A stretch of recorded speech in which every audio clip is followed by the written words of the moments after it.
ګوره عزتمنو د اختر خوشحالي را روانه ده. په دا روژه کې خو ماشاءالله موږ کورو له روژه ماتونه وراستول، غوښې مې وراستولې، وړه مې وراستول، غوړي مې وراستوله. لیکن دا د اختر خوشحالي چې دا غټه خوشحالي د ماشومانو ده، دا د کوچنیانو ده. هر سړي خپل بچان، خپل زامن په ټوډیو، په ډاټسنو، په موټر کې سپر کړي روان وي بازاله، و بچانو ته خولۍ ورانسي، صدرۍ ورانسي، چپلۍ ورانسي، چوټې ورانسي.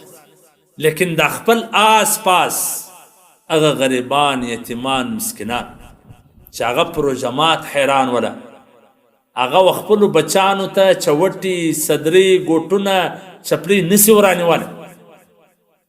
هغه ماشومان په دې نه پوهېږي چې زما پلار غریب دی یا زما پلار مسکین دی.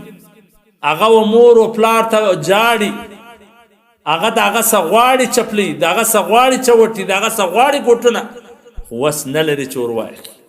څومره د افسوس خبره ده چې دا ماشومان زموږ سید.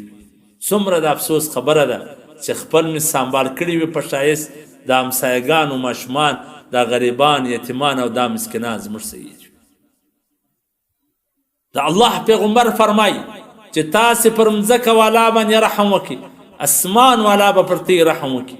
نو زه و دې ټولو مالدارانو ته وایم چې تاسې د خپلو بچانو سره پر دې یتیمانو، مسکینانو، غریبانو بچانو هم رحم وکړه، چې خپل بچان بیا د همسایه او کوچني ماشومان هم د سره بوزه، چې خپل زوی و خپل ماشوم ته د اختر شان ورانسې، د همسایه او کوچنیانو ته هم ورانسې.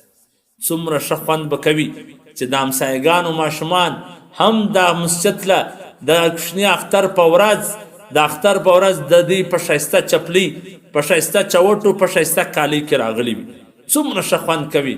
څومره بدرنګه دي هغه کلی، څومره بدرنګه دي هغه خلک چې د دوی بچان خو ښایسته راوځي، سینګار راوځي، په ښایسته کپړو کې راوځي، په ښایسته جامو کې راوځي، لیکن د ده څنګ ته هغه ماشومان په څیرو چوټو کې، په زړو کالۍ کې راوځي. څومره د افسوس خبره ده. عزتمنو پکار دا ده چې موږ د خپلو ماشومانو سره د همسایګانو پر ماشومانو باندې رحم وکړو. روژه ماتونه مې ور برابر کړه او هغه وړو هر څه مې ور برابر کړه، صرف دغه د اختر خوشحالي چې د ټول امت مسلمه خوشحالي ده، د ټول عالم خوشحالي ده، او خاص کر د ماشومانو د خوشحالي ورځ ده، د هغو د سینګار ورځ ده، د هغو د ښایسته جامو ورځ ده. نو د دې سره د غریبانو، د یتیمانو، د مسکینانو، د هغو د اولادونو هم خیال وساتئ. والله چې پر دې رحم وکړي، اسمان والا به پر دې رحم وکړي.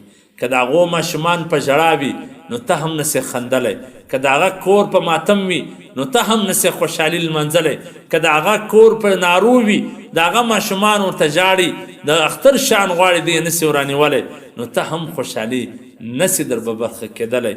نو په دې ته اکثره پام نه وي. نو زه ستاسو د ټولو پام دې ته رااړومه. الله به مې دنیا او آخرت ښایسته کړي.